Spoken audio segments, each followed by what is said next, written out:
Olá, bom dia, meus amados, graça e paz, que Deus abençoe as nossas vidas, que Deus abençoe o nosso dia.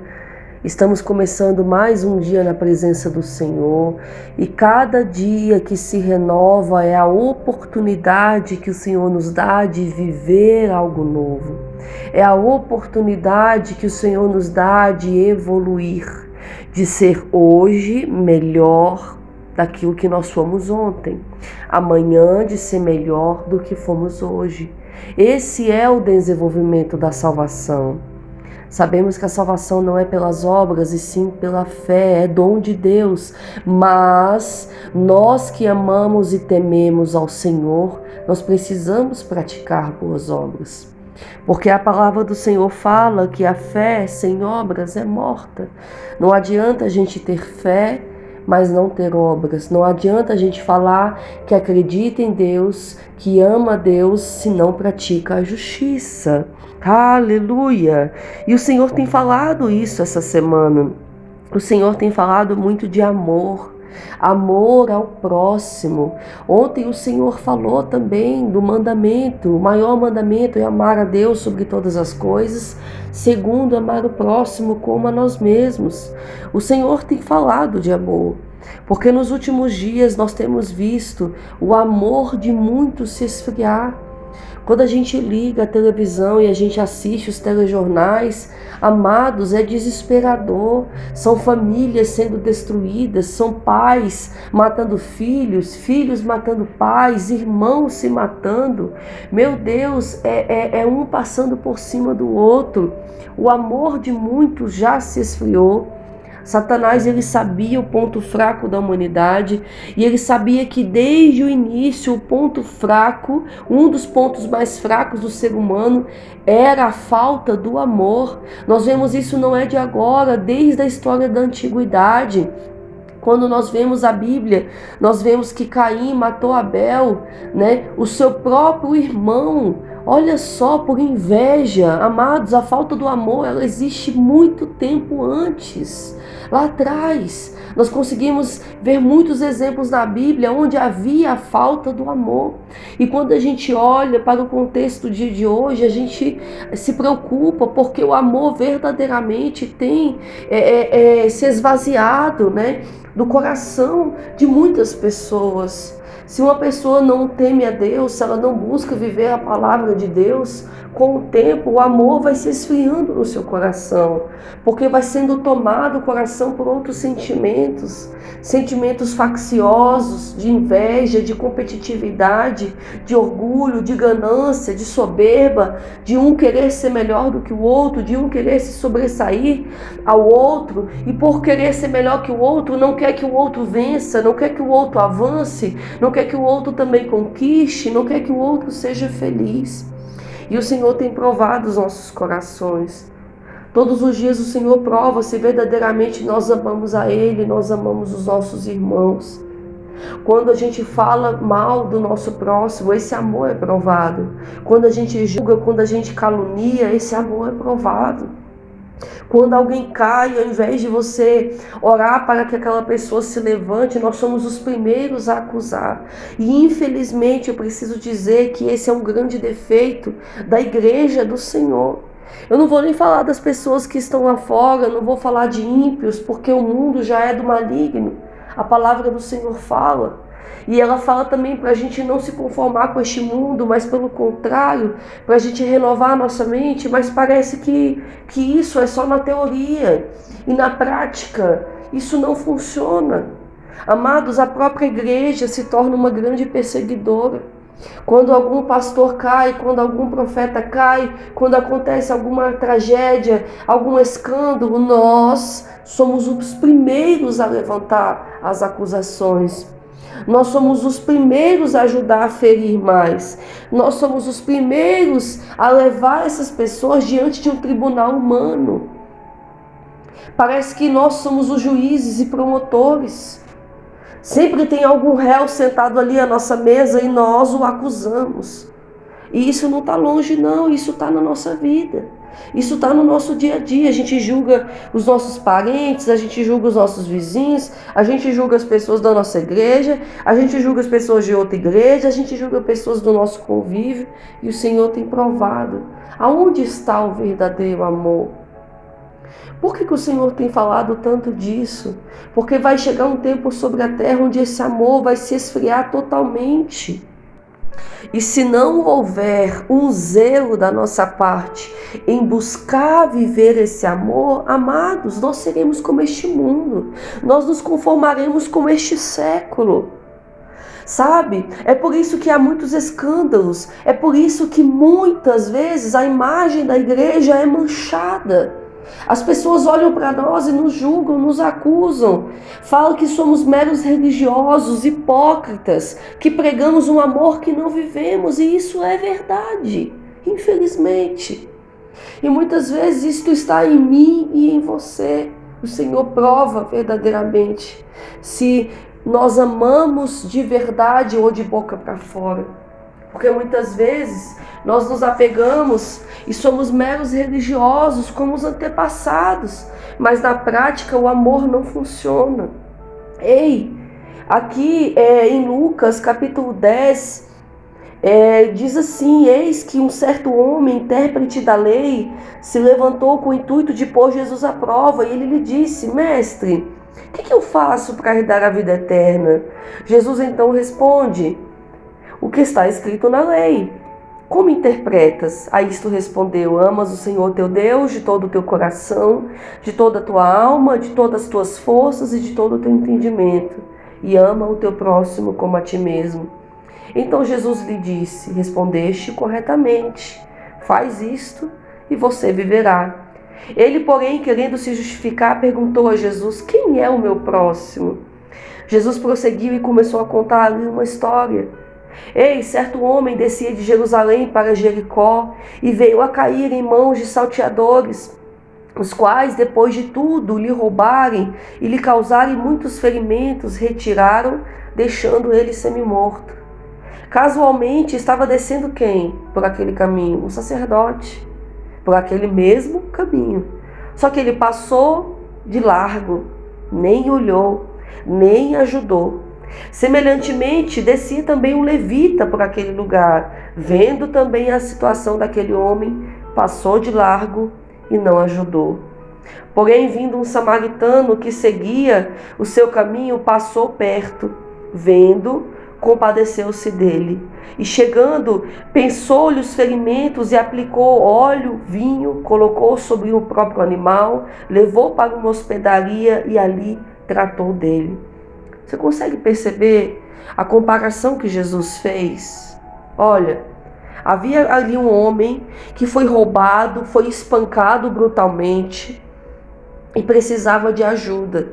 Passava por aquele caminho um sacerdote. Olha só, o texto fala, claro. Passava por aquele caminho um sacerdote, mas ele ignorou a situação daquele homem. Quem é um sacerdote naquela época? Um sacerdote era um líder religioso. Peraí, mas se ele era um líder religioso, ele não deveria agir como um, não é mesmo? Praticar o amor de Deus, ele conhecia os mandamentos. Um sacerdote é um homem da lei, ele conhece a lei, ele conhece o evangelho, ele conhece os mandamentos, não é mesmo? Mas ele não praticou. O que ele fez? Ele ignorou o sofrimento daquele homem. Após passar o sacerdote, passa um levita. Quem é um levita? Um adorador. Aquele que era responsável pela adoração ali no templo do Senhor, né? Os levitas levavam e carregavam a arca da aliança do Senhor. Mas espera aí, não era alguém que deveria ter uma conduta diferente? Mas não teve. Ele passou por ali e também ignorou o sofrimento daquele homem. Porém, passava ali um samaritano. Se você vai estudar a história da Bíblia, os samaritanos, eles não se davam bem com os judeus. Havia um grande conflito ali entre Talvez eu possa dizer entre essas duas tribos, talvez, não sei se eu posso chamar de tribo, entre esses dois povos, pronto, havia ali um conflito entre eles. Os samaritanos não se davam bem com os judeus. E se a gente for estudar a palavra, a gente consegue perceber em alguns contextos que os samaritanos naquela época, eles não tinham uma boa fama ali para os judeus, porque a prática dos samaritanos era totalmente contrária ao que os judeus acreditavam. Mas quem estava passando ali? Um samaritano. E diferente dos religiosos, ele foi o único que estendeu a mão. Amados, essa comparação que o Senhor Jesus fez, ele quis dizer, quando ele usou a referência de um sacerdote, de um levita e de um samaritano, ele quis dizer: o teu próximo é aquele que está do teu lado. Não adianta você ser alguém religioso, ser alguém conhecedor da lei, praticante da lei, mas se você não pratica o amor. Porque vem aí um que não é conhecedor da lei, que não é praticante da lei de Moisés, mas pratica o amor muito mais do que eles. Essa comparação Jesus está fazendo, ele tem um propósito de nos ensinar. Não adianta você ser religioso, mas se o amor de Cristo não está em você. E hoje, infelizmente, a nossa geração de adoradores, a nossa geração de cristãos é uma geração muito apegada à religião. Nós somos moldados pela religião. Nós vamos à igreja, nós praticamos ali a nossa rotina congregacional. Ótimo, maravilha, tá certo. Mas existe algo além que Deus quer de nós, que muitas vezes não está presente em nós, que é a prática do amor. Nós vamos à igreja, nós ouvimos a palavra, nós participamos de tudo que está referente, de tudo que está incluso ali na nossa vida congregacional, mas não praticamos o amor. Então, do que vale a religião sem o amor? Do que vale conhecer a palavra se você não ama o seu irmão? Do que vale conhecer a lei, a palavra, se você sabe que foi chamado para curar, mas ao invés de curar, você faz ferir? É isso que o Senhor Jesus está querendo dizer. E não vai parar só por aí, não. A gente consegue perceber muitos exemplos na palavra do Senhor da falta do amor ali por meio dos religiosos. Aqui em João capítulo 12, após ali a ressurreição de Lázaro, gente, Lázaro estava morto há 4 dias. Jesus acabou de executar ali um milagre extraordinário. Jesus havia feito algumas ressurreições, né, de algumas pessoas, porém a de Lázaro foi a mais extraordinária, porque não é um morto que acabou de morrer, o corpo ainda estava quente. Não, é uma pessoa que estava em estado de decomposição. Já cheirava mal. Lázaro estava morto há 4 dias. Jesus ressuscitou. Aleluia. Porém, mais para frente, diz aqui em João 12, o verso 9, diz assim: soube numerosa multidão dos judeus que Jesus estava ali, e lá foram não só por causa dele, mas também para verem Lázaro, a quem ele ressuscitara dentre os mortos. Mas os principais sacerdotes resolveram matar também Lázaro, porque muitos dos judeus, por causa dele, voltaram crendo em Jesus. Você consegue perceber o que estava acontecendo aqui? Jesus tinha feito uma boa obra. Aquele homem estava vivo. Ei, aquela família, aquelas 2 irmãs, Marta e Maria, haviam perdido seu irmão e o restante da família. Aquele homem havia ressuscitado, era motivo de grande alegria, era motivo de glorificar o nome do Senhor, porque o nosso Deus é poderoso para fazer infinitamente mais. Era motivo de adoração, porque Jesus mostrava que ele vencia a morte. Ei, que nem a morte poderia impedir o agir de Deus. Mas os principais sacerdotes queriam mandar matar Lázaro. Eles queriam prender Jesus, porque Jesus havia feito algo extraordinário, algo que era impossível de qualquer pessoa fazer. E eles queriam já destruir o ministério de Jesus o tempo todo. Eles estavam ali à espreita, tentando destruir o ministério de Jesus, mas também queriam matar Lázaro. Isso é o que acontece na nossa vida. O inimigo usa pessoas para tentar nos destruir, e não só destruir a gente, mas também tentar matar a nossa bênção, mas também tentar matar o nosso milagre, mas também tentar matar os nossos sonhos. E infelizmente eu preciso dizer que muitas vezes nós também somos instrumentos de Satanás para esse tipo de atitude. Ao invés de ajudar a curar, a levantar, a se alegrar, a gente faz é matar mais ainda o sonho do nosso irmão. Vai dar certo não, esquece isso. Não, Deus não tem isso para você não. Isso é grande demais para você, não é mesmo? Palavras malditas, inveja. Olha, se tem uma coisa que eu aprendi durante todos esses anos, e você há de discordar ou concordar comigo, é que a maioria das pessoas, ninguém quer que o outro seja melhor que você. Ninguém. A gente até pode querer que as pessoas também sejam felizes, também conquistem, mas quando você vê aquela pessoa conquistando e vencendo mais que você, aí o inimigo age ali no coração, com inveja, com disputa, com competitividade. Isso é o que? A falta do amor. A falta do amor. Aí o inimigo coloca inveja, sentimentos facciosos no nosso coração, críticas. Aí a gente nem viu que aquela pessoa passou e fala: mas também desse jeito é fácil, tem tudo na vida. Mas a gente não sabe as madrugadas que aquela pessoa passou orando, o preço que aquela pessoa passou no tempo do deserto para conquistar e chegar onde ela chegou. Consegue perceber que a falta do amor não está lá fora apenas? Eu estou falando que está aqui dentro. A palavra, eu vou até corrigir, não é eu que estou falando. A palavra. Eu acabei de citar 2 exemplos. Dentro da religião, que era para o amor ser um dom supremo, vivo, prático e eficaz. Mas não existia amor. Do que valia esses homens serem religiosos, intérpretes, conhecedores e doutores da lei, mas eles não tinham amor? É por isso que Jesus veio sobre a terra. Jesus veio não para desmanchar a lei, não, mas ele veio para mostrar, peraí, que não adianta ter letra, não adianta ter conhecimento, mas não viver o amor, não viver a justiça, não amar o seu próximo. Aleluia! Quando eu falo muito aqui a respeito da religiosidade, entenda, eu não estou perseguindo a religião, não estou perseguindo nenhuma igreja, até porque eu tenho uma vida congregacional. É importante, nós precisamos.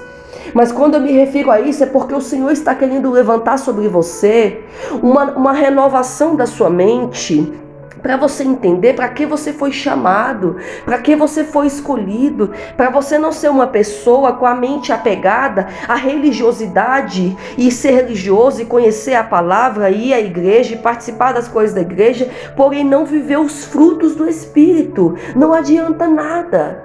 Religião não muda a vida de ninguém, religião não muda o caráter de ninguém. A gente consegue perceber o exemplo aqui na palavra de Deus. Eram religiosos esses homens, mas não tinham amor, não tinham a prática da justiça. E Deus me escolheu você para ser diferente. A nossa lição do Orando a Palavra de hoje é buscar viver o verdadeiro amor. Ontem o Senhor falou para a gente recuperar o primeiro amor a Ele, a adoração a Ele. Então é o primeiro passo. Ama o Senhor teu Deus de todo o teu coração, de toda a tua alma, de todo o teu entendimento, e depois você vai buscar amar o teu próximo. Nós vamos começar a partir de agora a vigiar com a nossa boca. Nós vamos parar de falar do nosso irmão. Nós vamos parar de julgar o nosso irmão, porque da mesma forma como nós julgamos, nós seremos julgados. Da mesma forma como nós medimos, nós seremos medidos. Ei, aquilo que você planta, você colhe. Do mesmo jeito que você coloca o seu próximo como réu, você também será acusado. Nós vamos começar a fazer a diferença.